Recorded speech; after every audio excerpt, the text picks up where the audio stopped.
The RV sitting on that dealer lot, the one you're picking out for your retirement, your family trips, your big freedom dream, was assembled in less time than it takes to watch a college football game.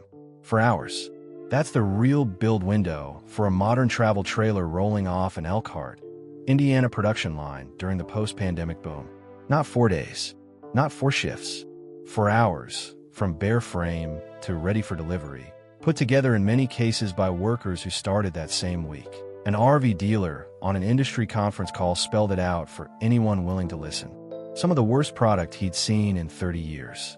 Horrendous inside and out. No recourse but to park it on the lot and sell it anyway.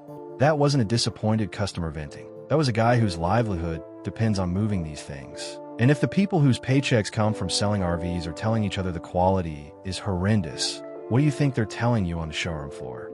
Exactly what you want to hear. This is how your new RV actually gets built. This is why nobody, not the factory, not the dealer, not the service department, not the warranty paperwork, is actually going to fix what goes wrong with it. And once you see the full picture, you'll understand something most buyers only figure out after they've already signed. The industry isn't broken. It's working exactly the way it was designed to work. For them, not for you. Number 1.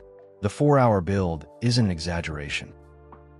It's roughly line time on the highest volume travel trailers coming out of Elkhart County, Indiana, the zip code where the overwhelming majority of American RVs get assembled.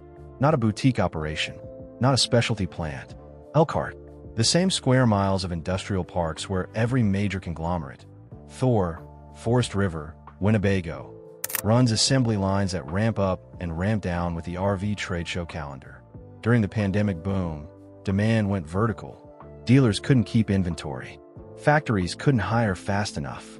Workers were pulled off the street with minimal training and dropped onto lines where they were expected to frame, wire, plumb, and interior finish a $40,000 vehicle before their first coffee break. Dealers on that same industry call said it plainly. You could tell the guys on the lines had been on the job about a week. Plants couldn't retain employees. Plants couldn't staff properly. And the product showed it. Your pickup truck was built by robots welded to tolerances measured in fractions of a millimeter. Your RV, which is heavier, taller, and about to get pounded by highway vibration and temperature swings for years, was stapled together by someone hired last Monday, under production targets set by people who need units on the lot now, not next quarter. Quality is the first thing that gets sacrificed when the line speeds up. Always has been, always will be. Number 2. The materials the modern RV is made of would embarrass a garden shed builder in 1975. The sidewalls are sandwiches of thin aluminum framing, styrofoam insulation, and a paper-thin lawn backer glued and stapled to a fiberglass outer skin.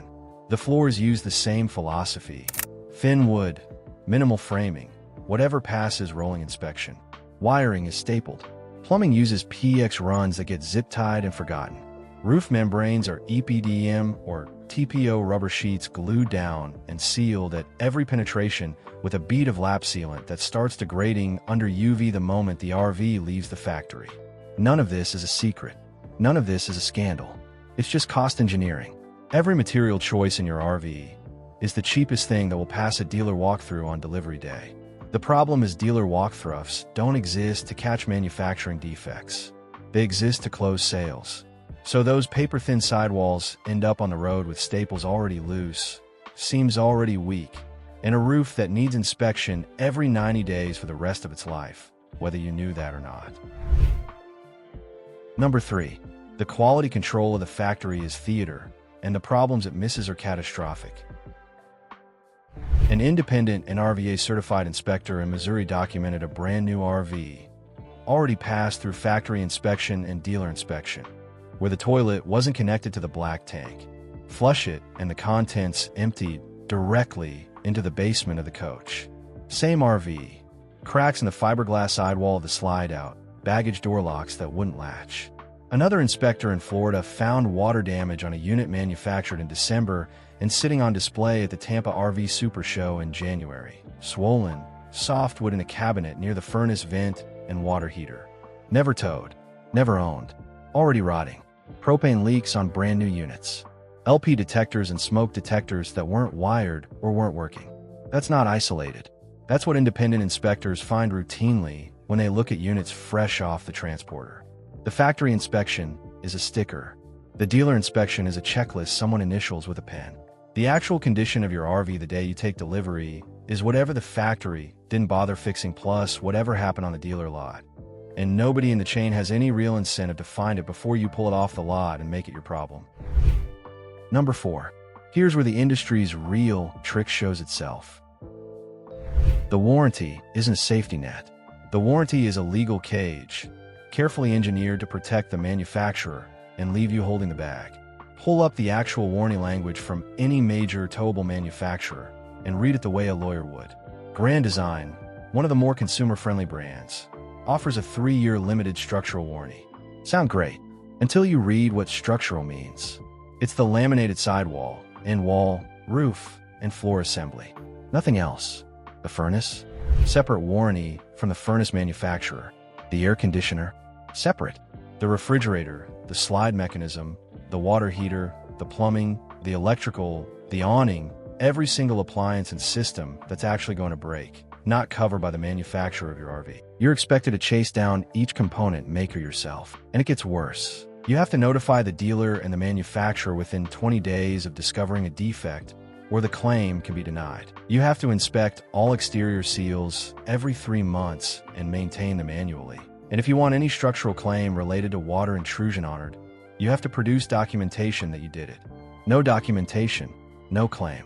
Delamination caused by lack of required exterior seal maintenance is explicitly excluded, which means the single most common failure mode of modern stick-and-tin RVs, water infiltration, is the thing the warranty was specifically written to exclude. And if you ever want to sue, jurisdiction is mandatory in the state of Indiana, where most manufacturers are headquartered and enjoy home field advantage in every courtroom. Action must be filed within 90 days of the warranty expiring. Loss of use, towing costs, hotel bills, the weeks your RV sits in a shop, none of that is recoverable. The warranty isn't your protection, it's the manufacturer's. Number 5. The pre-delivery inspection you're paying for isn't actually happening the way you think it is. Dealers charge anywhere from $800 to $2,000 in prep and freight fees that are pitched as the process of going through your new unit, filling it with water and propane, testing every system, and handing you the keys to a fully functional rig. What prep actually looks like at most high-volume dealers is a tech running a vacuum through the interior, hooking up a water line long enough to confirm the sink runs, and moving to the next unit. Camping World, the largest chain in the country, was fined $3.5 million by the Oregon Attorney General over a pricing scheme where advertised dare to compare prices didn't include the very freight and prep charges the company claimed were baked in. Consumers who paid above sticker between 2017 and 2018 were owed refunds. The same investigation found Camping World using the term environ on invoices. Sounds like an environmental fee, a tax, something mandatory, but was actually a limited weather damage warranty the customer was being charged for without being told what it was. When you ask a dealer what that line item is, good luck getting a straight answer. That's not one bad apple. That's the model. Because the RV industry, unlike the auto industry, isn't subject to the same window sticker disclosure laws. Buying an RV in 2026 is legally closer to buying a car in 1975 than buying a car today. And the dealers know exactly what they can get away with. Number 6. When something breaks, and something will break probably within the first 1,000 miles, your RV is going to sit in a service bay for weeks, sometimes months. Part shortages that started during COVID never fully resolved, and dealers themselves admit that components can take weeks or even months to arrive. A slide motor, a water pump, a refrigerator board, a blown converter. The wait is not measured in days. Meanwhile, your loan payments don't stop. Your insurance doesn't pause. Your camping season slides by. The New York Attorney General investigated 2 upstate dealerships, Albany RV and Buffalo RV, after roughly 86 consumer complaints spanning several years. The office found consumers waiting weeks or months just to schedule a repair, dealers who wouldn't return phone calls, and sales reps who had misled buyers about warranty coverage and the condition of the units they were buying. The state pried $50,000 out of those dealerships and forced them to start answering the phone within 3 business days. 3 business days. That's the bar the state had illegally set for an industry supposedly built on customer service. Think about that next time a salesperson tells you their service department is the best in the region.